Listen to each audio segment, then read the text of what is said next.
জিলাম আশিস পান্ডেকে গ্রেপ্তার করেছে সিবিআই, কি বলছেন জুনিয়র ডাক্তাররা? একদমই, আমি রয়েছি জিএলটির সামনে, আরজি কর মেডিকেল কলেজ হাসপাতালে। জিএলটিতে এই মুহূর্তে জুনিয়র ডাক্তাররা জেনারেল বডি বৈঠক করছেন এবং আমার সঙ্গে জুনিয়র ডাক্তাররা রয়েছেন। দেখতেই পাচ্ছ প্রত্যেকে এই তথ্য এবিপি আনন্দ থেকে পাওয়ার পর সকলেই এই বিষয়টা নিয়ে এখন পর্যালোচনা করছেন কি কারণে আশিস পান্ডে গ্রেপ্তার হয়েছেন। দুর্নীতির দায়ে, দুর্নীতি নিয়ে যে তদন্ত হচ্ছিল এবং তথ্য গোপন করছিল, এই কি বলবেন? হ্যাঁ, আমরা শুরু থেকেই বলে আসছি আরজি কর সহ বিভিন্ন কলেজে বিভিন্নভাবে থ্রেট কালচার চলছে, যেটা আরজি করে একটা গত 3 বছর ধরে চরম আকার ধারণ করেছিল। এবং এই থ্রেট কালচারের হোতাদের মধ্যে অন্যতম মুখ এই আশিস পান্ডে, যে এখানকার টিএমসিপি ইউনিটের সভাপতি ছিল।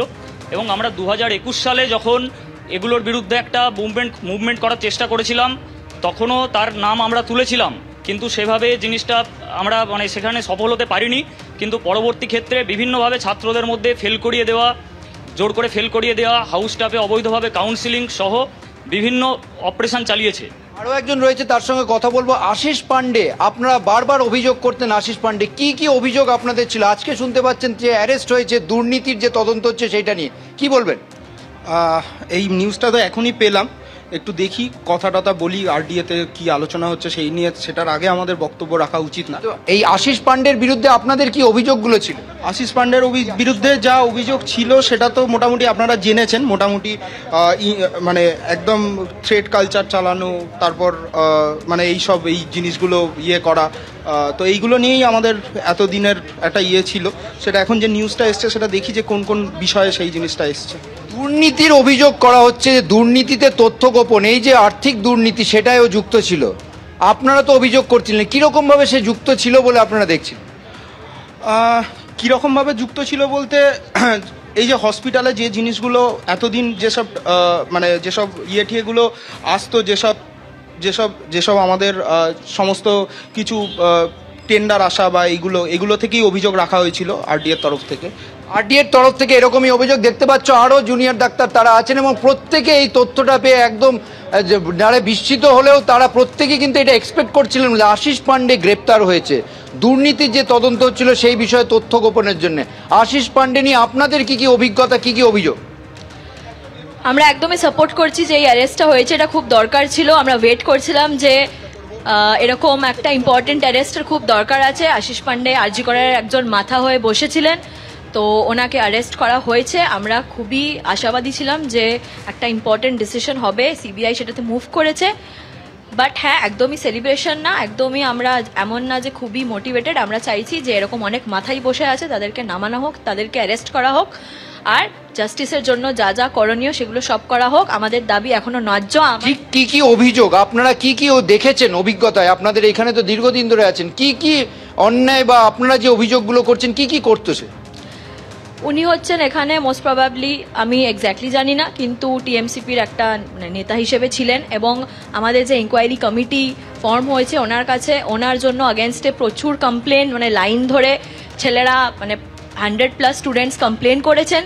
ডিটেলস আমি জানি না, বাট হ্যাঁ আমরা ওয়েট করছি যে এনকোয়ারি কমিটিও একটা স্ট্রিক্ট অ্যাকশন অলরেডি প্ল্যান করে রেখেছেন, আইদার ওনার সাসপেনশন বা সামথিং, হোস্টেল থেকে ডিপার্টমেন্ট কিছু একটা স্ট্রিক্ট অ্যাকশন ওনার জন্য ওয়েট করছিল এখান থেকেই। তার আগেই যে অ্যারেস্টটা হবে আমরা জানতাম না, বাট থ্যাঙ্কফুলি সেটা হয়েছে। তাহলে এনকোয়ারি কমিটিও আমাদের কলেজের এটা কনফিডেন্স পাবে যে এবার আমরা একদম সঠিক ডিসিশন নিতে পারবো। Strict action, strict disciplinary action from the authority also, from RG Kar authority also, ওনারা কনফিডেন্স পেয়েছেন যে নিতে পারবেন। আর এই ডিসিশনটা আমাদের সম্পূর্ণ আমরা সহমত আছি। অর্থাৎ সিবিআইয়ের এই যে পদক্ষেপ, সেই পদক্ষেপ নিয়ে তারা প্রত্যেকেই একদম উচ্ছ্বসিত না হলেও খুশি। তাদের বক্তব্য যে তারা এইরকম একটা পদক্ষেপের অপেক্ষা করছিলেন। এবং একই সঙ্গে তোমাকে জানিয়ে রাখবো যে আরজি কর মেডিকেল কলেজ হাসপাতালের যে থ্রেট কালচার নিয়ে যে এনকোয়ারি কমিটি, সেই এনকোয়ারি কমিটিও বিভিন্ন পদক্ষেপ করেছে এবং তারা যে পর্যবেক্ষণ করেছে তার মধ্যেও আশিস পান্ডের নাম ছিল। অর্থাৎ এই জুনিয়র ডাক্তাররা তারা কিন্তু বারবার এই বিষয়টাই বলছেন যে তারা এই ধরনের একটা পদক্ষেপ হোক সিবিআইয়ের পক্ষ থেকে তারা আশা করছিলেন। আবার যাব সায়ন মণ্ডলের কাছে, আপনি কি বলবেন?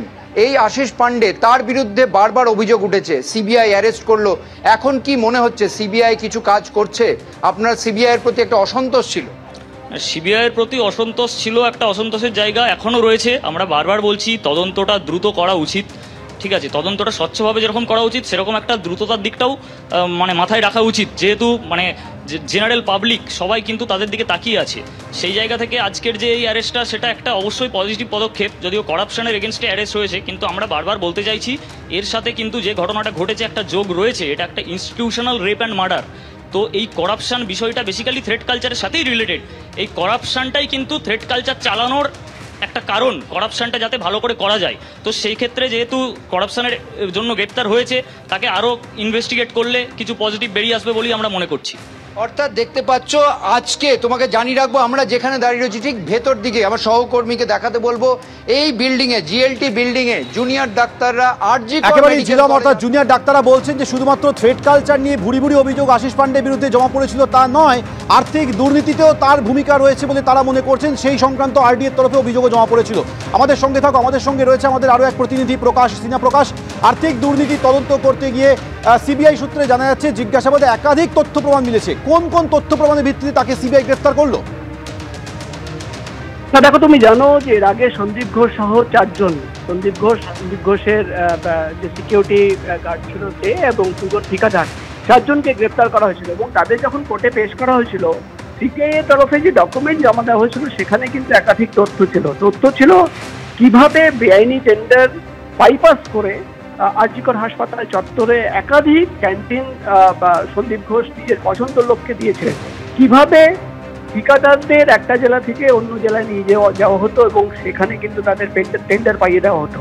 এখানেই কিন্তু সিবিআই আধিকারিকরা দাবি করছেন যে তারা যখন এই গোটা দুর্নীতিতে কারা কারা ইনভলভ ছিল, সন্দীপ ঘোষ কাদের কাদের ইনস্ট্রাকশন দিত, সন্দীপ ঘোষের মাধ্যমে কাদের কাছে এই ইনস্ট্রাকশন পৌঁছে যেত, টাকা পৌঁছে যেত, বা এই বেআইনি যে লেনদেন হতো বা বেআইনি টেন্ডার পাস হতো সেখানে কাদের কাদের ইনভলভমেন্ট রয়েছে, এই তথ্য পাওয়ার জন্য যখন একাধিক ব্যক্তিদের, একাধিক সাক্ষীদের, এমনকি জুনিয়র ডাক্তারদের তলব করা হয়, সিবিআই তরফে দাবি করা হচ্ছে যে তাদের বয়ানেই কিন্তু বারবার, একবার নয় একাধিকবার, বারবার আশিস পান্ডের নাম সামনে এসেছে।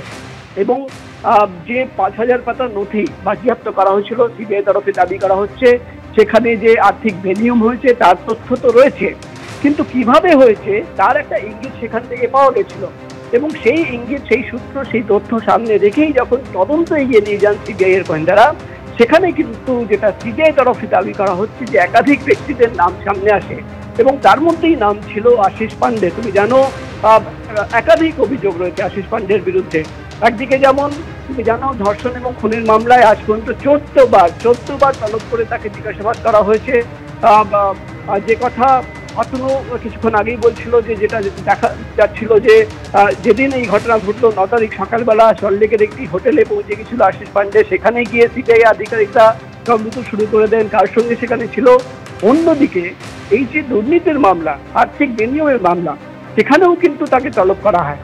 এবং যেটা সিবিআই তরফে দাবি করা হচ্ছে যে তথ্য এবং প্রমাণ তাদের হাতে রয়েছে, যে ডকুমেন্ট তাদের সামনে রয়েছে, এবং সন্দীপ ঘোষের সঙ্গে যে ঘনিষ্ঠতা তার, তুমি জানো আশিস পান্ডে তৃণমূল কংগ্রেসের ছাত্র নেতা একজন, সেখানকার হাউস স্টাফ, এবং তাকে যখন তলব করে তাকে একাধিক সুযোগ দেওয়া হয়, সিবিআই আধিকারিকরা মনে করছেন সে তথ্য গোপন করছিল, এমনকি তদন্তকারীদের বিভ্রান্ত করার চেষ্টা করছিল, সঠিক তথ্য দিচ্ছিল না। এবং সেখানেই কিন্তু সিদ্ধান্ত নেন সিবিআই এর গোয়েন্দারা যে তাকে কিন্তু গ্রেফতার করতে হবে। তুমি জানো একাধিক অভিযোগ থ্রেড কালচার বা সিন্ডিকেটের মাথায় ছিল আশিস পান্ডে, সেখানে কিন্তু তার বিরুদ্ধে একাধিক অভিযোগ জুনিয়র ডাক্তারদের ছিল। সেই সমস্ত অভিযোগ, সেই সমস্ত বয়ান সামনে রেখে যেটা সিবিআই তরফে দাবি করা হচ্ছে যে একাধিকবার আশিস পান্ডেকে এই দুর্নীতি মামলায় জিজ্ঞাসাবাদ করা হয়, কিন্তু আজকে তাকে যখন বলা হয় যে তার যে ইনভলভমেন্ট, যে তথ্য সিবিআই এর হাতে রয়েছে, অর্থাৎ কাগজ কলমে যেটা দেখা যাচ্ছে, অর্থাৎ যেটা সিবিআই তরফে দাবি করা হচ্ছে যে বেআইনিভাবে যে আর্থিক বিনিয়োগ হয়েছে, সেখানে একটা সিন্ডিকেট কাজ করতো যার মাথায় সন্দীপ ঘোষ ছিল, এবং সন্দীপ ঘোষের মাধ্যমে বিভিন্ন ব্যক্তিদের কাছে কিন্তু ইনস্ট্রাকশন যেত। সেই ইনস্ট্রাকশন পাওয়াদের মধ্যেই কিন্তু আশিস পান্ডে একজন ব্যক্তি, এবং তার ইনভলভমেন্ট, তার ঘনিষ্ঠতার জন্য তার কাছে কোনো টাকা গিয়েছিল কিনা সেটাও কিন্তু খতিয়ে দেখা হচ্ছে। সব মিলিয়ে কিন্তু যেটা সিবিআই এর তরফে দাবি করা হচ্ছে যে একদিকে যেমন ধর্ষণ এবং খুনের মামলায় তার ইনভলভমেন্ট দেখা হচ্ছিল, তথ্য প্রমাণ নষ্ট হয়েছে কিনা সেখানে তার একেবারে, অর্থাৎ সমস্ত দিক সিবিআই আধিকারিকরা খতিয়ে দেখছেন। প্রকাশ, তুমি আমাদের সঙ্গে থাকো।